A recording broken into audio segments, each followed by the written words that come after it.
Govinda Greens, premium and limited plots, prime location, destination that define your status. In front of Ames, Govinda Greens.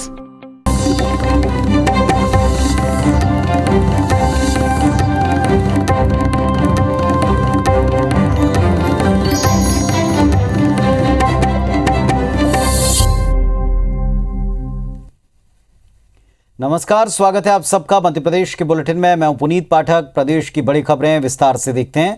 Madhya Pradesh में 15 नवंबर को बिरसा मुंडा की जयंती से शुरू हुआ जनजाति गौरव सप्ताह आज समाप्त हुआ।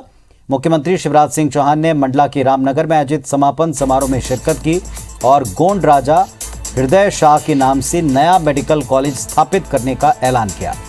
साथ ही 613 करोड़ रुपए की लागत से 446 गाँव में नल जल योजना का भूमि पूजन किया। मंडला में 9 नए सीएम राइज स्कूल खोलने का ऐलान हुआ।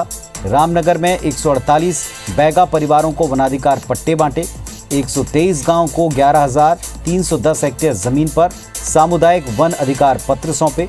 सीएम शिवराज सिंह ने कांग्रेस पर जमकर निशाना साधा। आरोप लगाया कि कांग्रेस ने जननायकों को सम्मान नहीं दिया। कहा कि आजादी की लड़ाई में सिर्फ एक परिवार को और उसके योगदान को इतिहास में पढ़ाया गया। सीएम ने कहा भाजपा सरकार विकास कार्यों के साथ साथ आदिवासियों का सम्मान और उनके सशक्तिकरण का काम कर रही है। सीएम ने इसके पहले मंडला जिला मुख्यालय पर स्थित अमर शहीद राजा शंकर शाह रघुनाथ शाह के जन्मस्थल पहुंचकर किला परिसर में इन दोनों गोंड राजाओं की प्रतिमा स्थापना के लिए भूमि पूजन किया। मुख्यमंत्री शिवराज सिंह का आदिवासी परंपरा के साथ जगह जगह स्वागत भी हुआ। ढोल बजाकर वे खुद भी थिरकते नजर आए।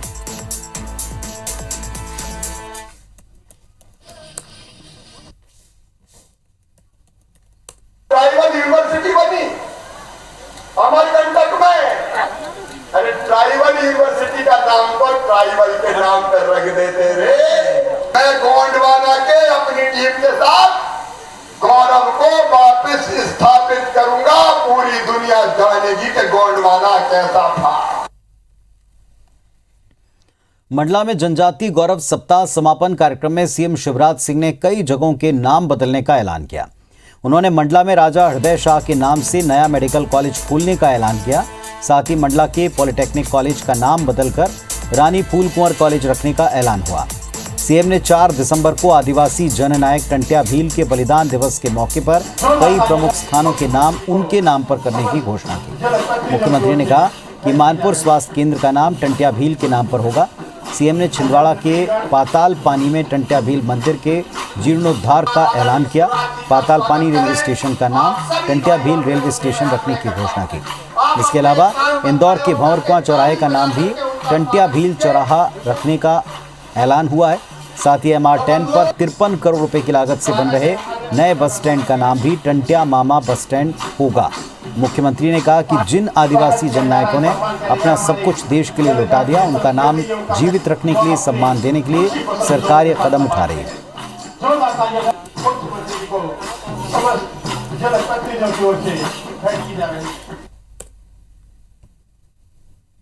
जो कंप्यूटर कौशल केंद्र और पुस्तकालय है, उसका नाम राजा शंकर शाह और रघुनाथ शाह के नाम पर किया जाएगा, ताकि हमारा गौरव और बढ़े।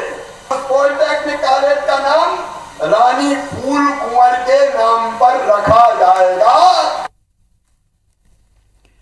मध्य प्रदेश की पूर्व मुख्यमंत्री उमा भारती ने कृषि कानून को वापस लिए जाने पर 3 दिन बाद अपनी प्रतिक्रिया दी। उन्होंने ट्वीट कर पीएम मोदी को तो धन्यवाद दिया, तारीफ की, लेकिन अपनी पार्टी के कार्यकर्ताओं को कटघरे में खड़ा कर दिया। उमा भारती ने ट्वीट में लिखा कि मैं पिछले 4 दिनों से वाराणसी में गंगा किनारे हूं। 19 नवंबर 2021 को प्रधानमंत्री नरेंद्र मोदी ने जब तीनों कृषि कानूनों की वापसी की घोषणा की तो मैं अवाक रह गई, इसीलिए 3 दिन बाद अपनी प्रतिक्रिया दे रही हूँ। माननीय प्रधानमंत्री नरेंद्र मोदी जी ने कानूनों की वापसी करते समय जो कहा वो मेरे जैसे लोगों को बहुत व्यथित कर गया। अगर कृषि कानूनों की महत्ता प्रधानमंत्री नरेंद्र मोदी जी किसानों को नहीं समझा पाए तो उसमें हम सब भाजपा कार्यकर्ताओं की कमी है। हम क्यों नहीं किसानों से ठीक से संपर्क और संवाद कर सके। कृषि कानूनों के संबंध में विपक्ष के निरंतर दुष्प्रचार का सामना हम नहीं कर सके और इसी कारण से उस दिन प्रधानमंत्री नरेंद्र मोदी जी के संबोधन से मैं बहुत व्यथित हो रही थी। मेरे नेता माननीय नरेंद्र मोदी जी ने कानूनों को वापस लेते हुए भी अपनी महानता स्थापित की। हमारे देश का ऐसा अनोखा नेता युग युग जिए, सफल रहे, यही मैं बाबा विश्वनाथ और मां गंगा से प्रार्थना करती हूं। कांग्रेस विधायक और पूर्व मंत्री लखन घनघोरिया ने उमा भारती के ट्वीट पर प्रतिक्रिया देते हुए कहा कि कृषि कानून से जुड़े बिल को लाते समय बीजेपी ने किसानों की चिंता नहीं की थी।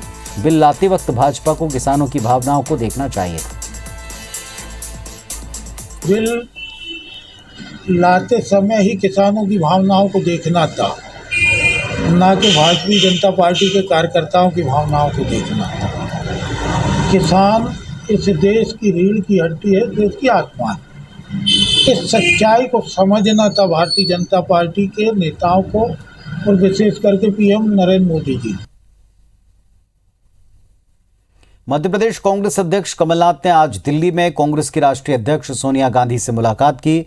इस दौरान कमलनाथ ने सोनिया गांधी को प्रदेश संगठन के कामकाज और आने वाले कार्यक्रमों की जानकारी दी। दोनों नेताओं के बीच 5 राज्यों में होने वाले चुनाव को लेकर भी चर्चा हुई। मध्य प्रदेश में कांग्रेस के सदस्यता अभियान को लेकर भी कमलनाथ ने सोनिया गांधी को जानकारी दी। कमलनाथ ने केंद्रीय कृषि कानून को वापस लेने के मामले में सोनिया गांधी को बधाई दी।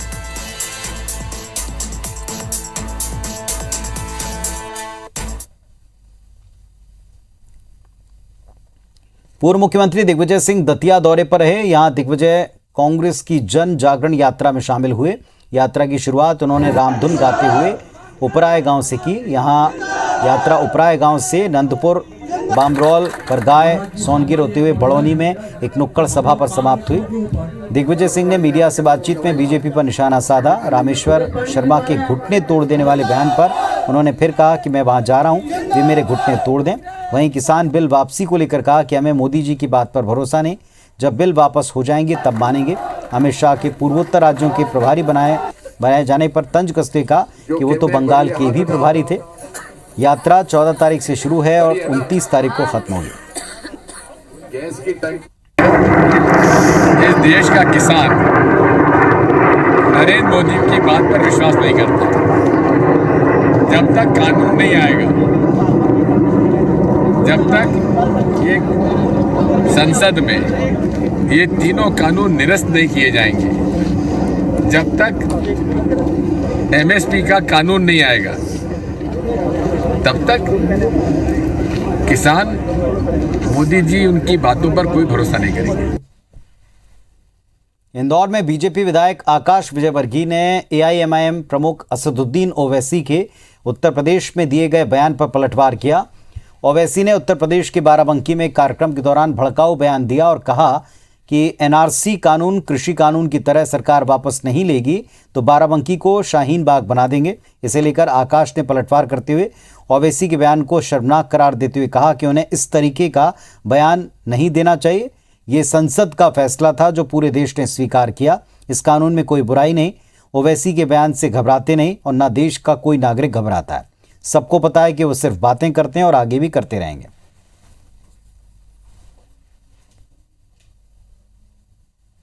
ओवैसी जी को भी इस तरह की बातें नहीं करना चाहिए। ये संसद का फैसला था और पूरे देश ने उसको स्वीकार किया है। ताजा उदाहरण देखा कि जब जब भी भारत पाकिस्तान का मैच होता है तब हिंदू समाज की जो लड़कियां रहती हैं पाकिस्तान में, उनके अपहरण अधिक हो जाते हैं उस दिन।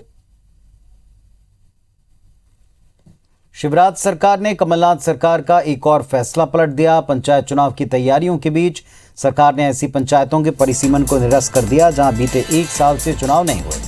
सभी जिला, जनपद और ग्राम पंचायतों में पुरानी व्यवस्था ही लागू रहेगी। जो पद जिस वर्ग के लिए आरक्षित हैं वही रहेंगे और इसके लिए सरकार ने अध्यादेश लागू कर दिया है। इसकी अधिसूचना जारी की गई है। पंचायतों को परिसीमन चुनाव से पहले कराए जाने का प्रावधान है। इससे ठीक वैसी व्यवस्था लागू हो जाएगी जो परिसीमन के पहले थी। ये व्यवस्था उन पंचायतों में लागू नहीं होगी जिसके क्षेत्र किसी नगरीय क्षेत्र में सम्मिलित किए गए हैं। कमलनाथ सरकार ने सितंबर 2019 में प्रदेश में जिले से लेकर ग्राम पंचायतों तक नया परिसीमन किया था, जिसमें करीब 1200 नई पंचायतें बनाई गईं, जबकि 102 ग्राम पंचायतों को समाप्त कर दिया गया था। वहीं कांग्रेस ने इसे लेकर सरकार पर निशाना साधा है।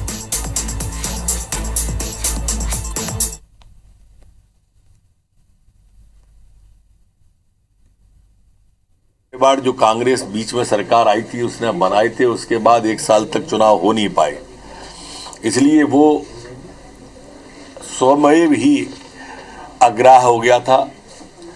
और अब पुराने वार्डों के लिए जो पुराने चुनाव हुए थे उन्हीं वार्डों पर निकट भविष्य में पंचायत के चुनाव होंगे, पंचायत के भी, जनपद के भी, जिला पंचायत के। मैं समझता हूं कि जो मुख्यमंत्री जी का काम करने का तरीका है कि सब चीज़ों से ध्यान बटाने के लिए कल स्ट्रोक मारो लोग उस पर चर्चा करते हैं, लेकिन पंचायत चुनाव में कांग्रेस जीतेगी पूरी ताकत से। कोई सा भी चुनाव है पूरी जीतेगी। इंदौर सांसद शंकर लालवानी ने इंदौर मेट्रो के अधिकारियों को निर्देश दिया कि वो नागपुर जैसा मॉडल इंदौर के लिए तैयार करें, जिसमें नीचे सड़क, ऊपर फ्लाईओवर और उसके ऊपर मेट्रो चले। इंदौर में मेट्रो का काम तेज गति से चल रहा है। इसमें स्टेशन का भूमि पूजन करने मुख्यमंत्री 26 नवंबर को इंदौर आ रहे हैं। इसकी तैयारियों पर ही आज बात हो रही थी। सांसद ने कलेक्टर के साथ मीटिंग की, जिसमें अधिकारियों को नवलखा से LIG चौराहे तक प्रस्तावित एलिवेटेड कॉरिडोर के लिए एक नए प्रोजेक्ट की संभावना तलाशने को कहा है। उन्होंने राजीव गांधी चौराहे से निरंजनपुर चौराहे तक एलिवेटेड कॉरिडोर पर फ्लाईओवर और उसके ऊपर मेट्रो बनाने का विचार अधिकारियों के साथ साझा किया।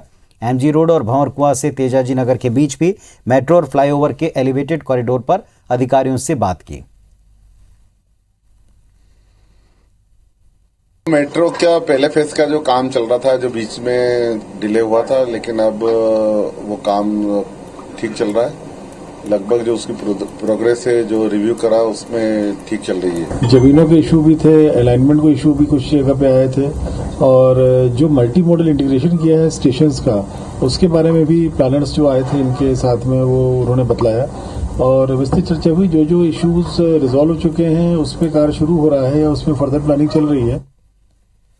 निवाड़ी जिले में वर्दी की बेदर्दी देखने को मिली। दरअसल खाद की मांग को लेकर किसानों ने पृथ्वीपुर कस्बे में चक्का जाम कर दिया। जाम खुलवाने पहुंचे थाना प्रभारी धर्मेंद्र यादव ने किसानों की समस्या सुनने के बजाय किसान को चांटा जड़ दिया और अपशब्द कहे। किसानों में काफी आक्रोश दिखा। किसान कहते हैं कि खाद के लिए वो परेशान है। पिछले 1 सप्ताह से खाद के लिए चक्कर लगा रहे हैं, खाद मिलता नहीं। मामले में तहसीलदार का कहना है कि खाद सभी सहकारी समितियों और निर्धारित दुकानों पर भेज दिया गया। किसानों को इसकी जानकारी नहीं है, इसीलिए वो परेशान है। अब देखना होगा कि थाना प्रभारी के इस हरकत के बाद क्या कार्रवाई प्रशासन करता है।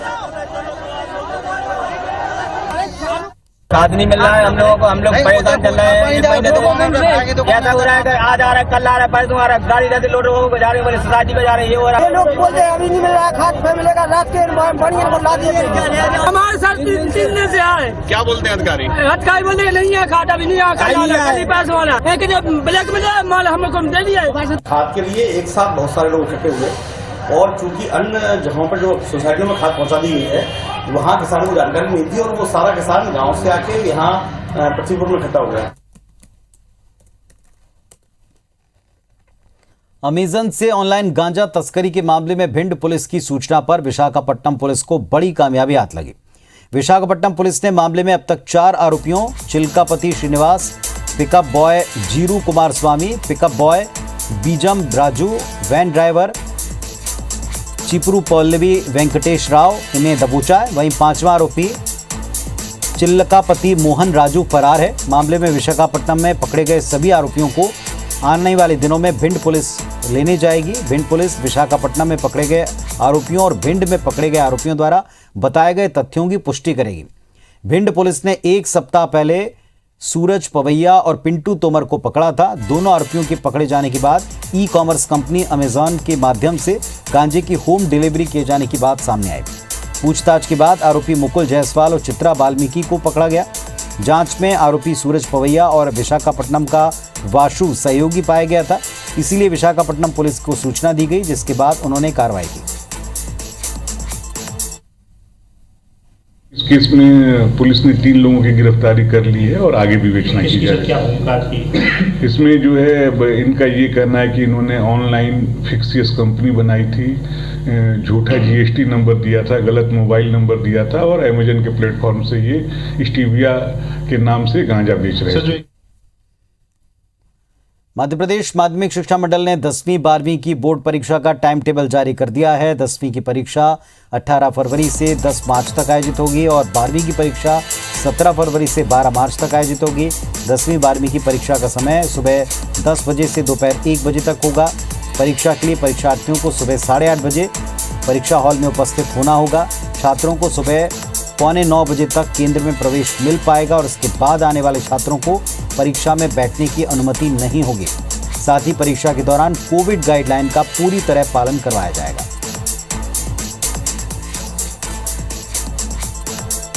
ग्वालियर में डेंगू का प्रकोप लगातार जारी। अब तक डेंगू के 2300 से अधिक मरीज मिल चुके हैं और इनमें सबसे ज्यादा चिंता की बात यह कि मरीजों में 18 साल से कम उम्र के बच्चे हैं। डेंगू को लेकर प्रभारी मंत्री तुलसीराम सिलावट ने समीक्षा बैठक की, जिसमें कलेक्टर, नगर निगम और स्वास्थ्य विभाग के अधिकारी मौजूद रहे।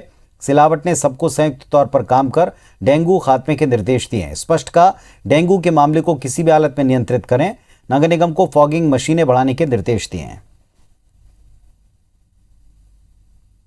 डेंगू मशीन की उसको डबल करने के निर्देश नगर निगम कमिश्नर को हमने दे दिए हैं। हमने एक समन्वय स्थापित किया, कलेक्टर, नगर निगम और स्वास्थ्य विभाग, इसको तीनों मिलकर ये सब दौरा करें और डेंगू को किस प्रकार से हम कंट्रोल कर सकते हैं, ये हमारा युद्ध स्तर पे काम चालू करेंगे।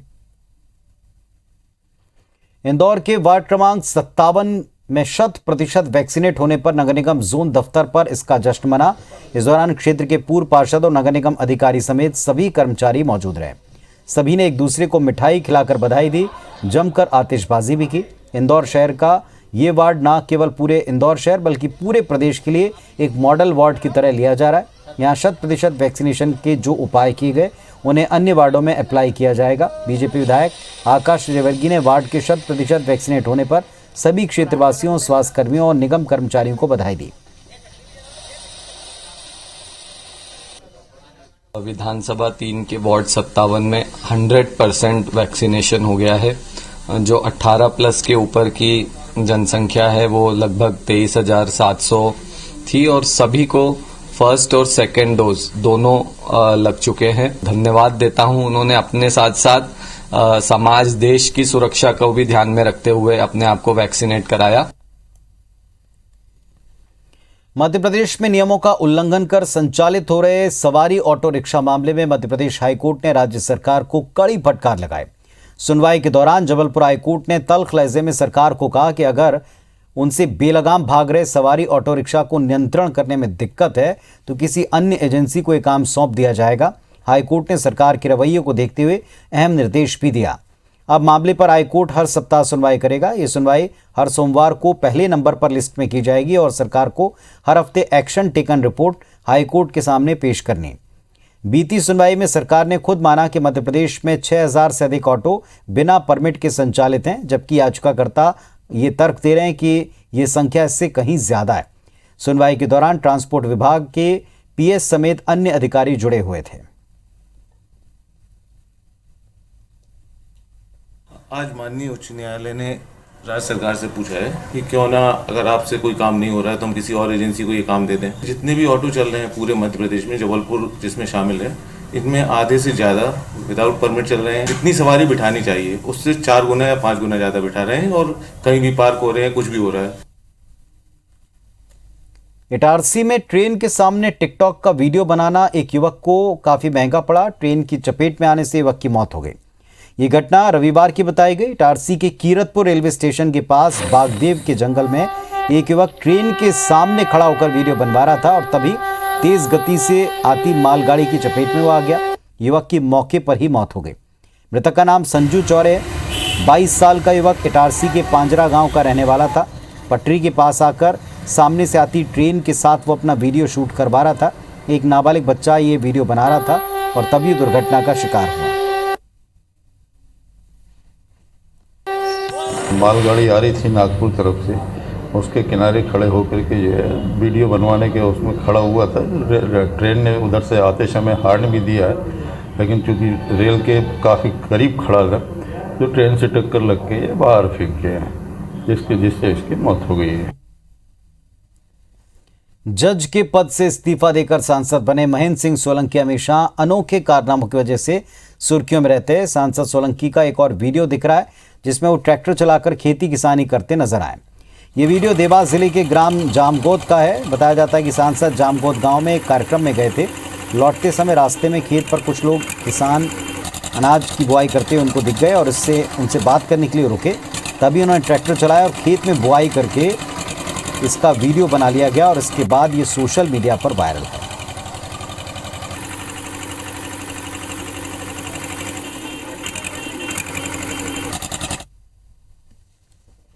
तो इस बुलेटिन में फिलहाल इतना ही। खबरों अपडेट्स के लिए आप देखते रहें IBC 24। नमस्कार।